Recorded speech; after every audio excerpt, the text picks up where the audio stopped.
Hello, everybody. Thank you so very much for coming.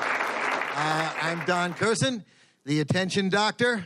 And this talk is Finding Your Focus, Understanding the Interaction of Depression and Attention. Who am I? I'm a psychiatrist with a nice resume. I went to an Ivy League university, one of the oldest medical schools in America. I trained at Bellevue Hospital and ran the Bellevue emergency room at night during the crack epidemic. But mostly what I am is a smart, hyperactive guy, and I've been sitting in Greenpoint, Williamsburg for the last 30 years doing medicine and therapy for hyperactive adults who are also depressed. A lot of the people in this audience are former patients of mine. Some of them are active patients of mine, and some of them are future patients of mine. How many of you have had trouble with paying attention with your careers, with your family lives, with your emotional lives because of attentional or mood problems? I think almost everybody here could say that. I think for most of us, see it as somewhat of a problem, but what I want to say is it's not only a problem. You know, it's a way that we are, and if we understand it, we have an opportunity to control ourselves, unleash our extra energy, our extra intensity. We really lead the world, but we're kind of ashamed of ourselves doing it. I think that people with attention deficit disorder and depression are being mistreated and improperly treated all over this nation because they lack access to appropriate care. I think it's possible to take control of the gifts that we're given and use them to meet the burdens and challenges of modern life for everyone, even for us. And that's what we're going to try to show you how to do in this lecture today. We're going to define ADD, the different types of depression, and we're going to talk about how you can use medicine and therapy to intervene and improve your focus. We're going to talk about trance methods, meditation, hypnosis, esoteric practices, how you can learn to relax yourself easily, and how you can integrate yourself, how you can use your right brain capabilities. We're going to talk about that in the third part. We talk about disorganization, executive functioning, and time and task management. Why am I doing this? That's a good question. I've asked myself many times, and I'd like to try to explain it a little bit. Talk about the workflow and the workforce. I'm, I think, the only doctor in New York City that takes insurance and gives medicine for ADD and depression and does some therapy at all alongside it. In the last few months, New York State has changed prescribing laws, and now all prescriptions must be electronically transmitted. In addition, every prescription for stimulants needs to be checked against a master list of other prescriptions to prove that the patients are not abusing drugs. This has had the effect of lowering the number of doctors who are willing to prescribe stimulants to a population that was already underserved. My practice has one of the few websites in America that offers substantive information about how to deal with the challenges of ADD. And last year, we were receiving 10 to 12 requests a week for treatment, 600 in 2015. So far in 2016, we received 400 requests, a doubling of the requests. I have come to believe that there is material that any person who has ADD and is taking medicine for depression and focus should have, information that is simple to transmit and easy to understand. But there's no one being prepared to deliver this material or these services. America made decisions long ago that doctors should only prescribe or not do therapy, and that therapists should not prescribe. And the number of people like myself who do both is shrinking every day, and it's going to disappear soon. So I feel the obligation to do this now and to do it right. I've been doing this work one person at a time for the last 10 years since the book came out, and I'm sick and tired of it, honestly. I just can't keep saying the same things over and over. So I'm asking you to help me say it once, better, longer, deeper. I'm not rushed without 5 people in my office waiting for their prescription or their prior authorization. So I'm going to ask you to bear with me as I explain to you the things that I do, because I think there's no one else to do it. Now, I want to give you an idea what I'm going to call the talented 10th. You know, there was a famous black liberationist, W.E.B. Du Bois, and he talked about the talented 10th. He said, no white man's going to bring the black man up. It's going to be the 10%, his best 10%. who are going to lift him up. Now, our best 10%, well, I think our best 10% are us. People with ADD, with Asperger's and autism spectrum, and with bipolar mood disorders. It seems to me that the smarter you are, the faster your brain works, the more the capacities can stun other people, the more likely you are to have other deficits in other parts of your brain.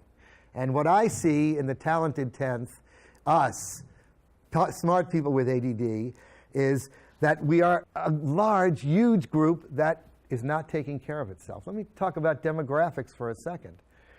There are 75 million people with neurotransmitter disorders in America, depression and Tourette's and bipolar and OCD and schizophrenia and all the depression, 75 million.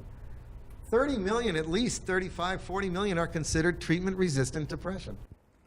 There are at least, I think, 45 million people with ADD in America, if you think 15% is the number. I think only the more troubled or the ones with more difficult functioning are identified in childhood. Maybe 7% is the average figure for young people. I think that's incorrect. I think actually most of the high-functioning people in the world are also ADD. It's a kind of mind. It's not a dysfunction. The dysfunction depends on many other things, which I'll try to explain to you, I hope.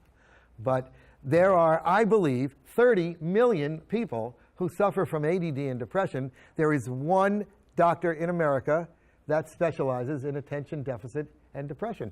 I don't know anybody else. There's only one book, nobody buys it. I've made recordings, nobody listens to them. So now I'm going to do this because I think there's 30 million people waiting for somebody who's going to tell them what's actually going on with them. Now, you know, I like to use the phrase powerfully ashamed. We run the world.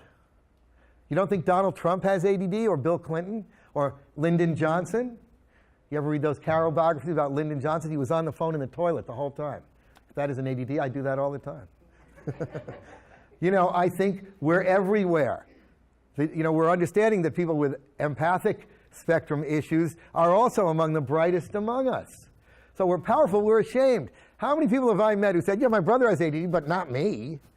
You know, my cousin has Asperger's, but I never heard of that. Well, you know, people who really are just like us, but they're doing a little better. Then when they're not doing a little better, nobody can give them 5 cents of information about it. We're ashamed of ourselves. We don't want to tell people we have ADD or Asperger's or bipolar but we are running the country, and we always have been.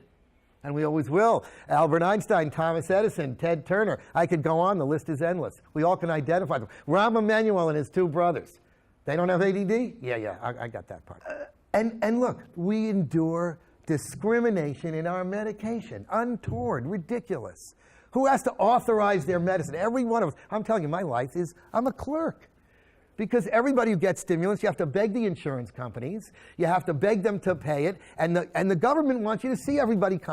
They really are driving the prescribers out of business. We endure incredible discrimination because we do not know ourselves and we do not stand up for ourselves. Media myopia. I mean, the New York Times, please, Adam Schwartz.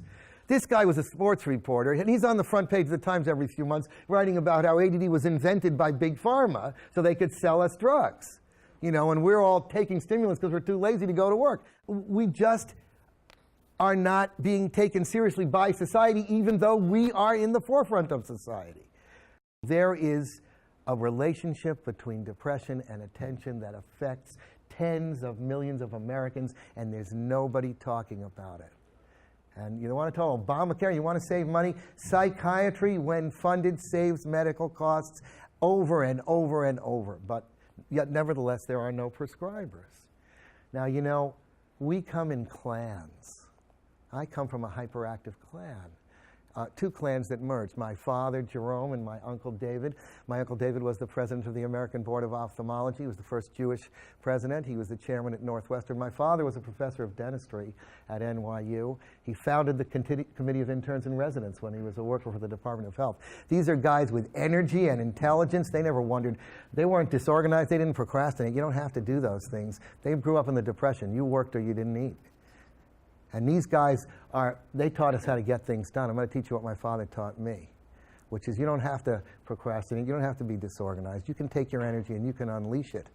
and use it, and then we rule the world. 15% of people have ADD, a third of us are in jail or rehab, and the other 2/3 are running the country. Okay? And, I'm here because it's time to come together. Nobody's going to take care of us for us. Now, I've been able to build a little bit of a sense of community with the people that I've been working with all these years.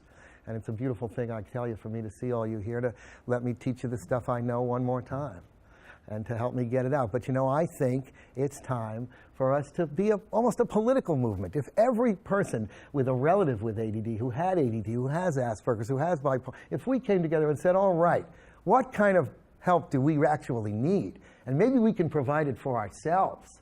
Maybe we ought to change the way we train mental health professionals and the powers we give them. Well, I'd like to leave something behind that shows them what they ought to do if they ever do show up to try to find out what I did.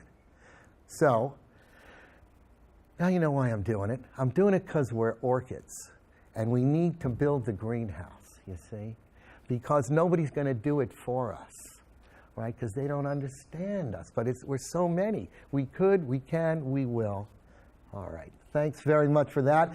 I'm going to just move right into the first part of our presentation. I'm going to tell you about what I think ADD is,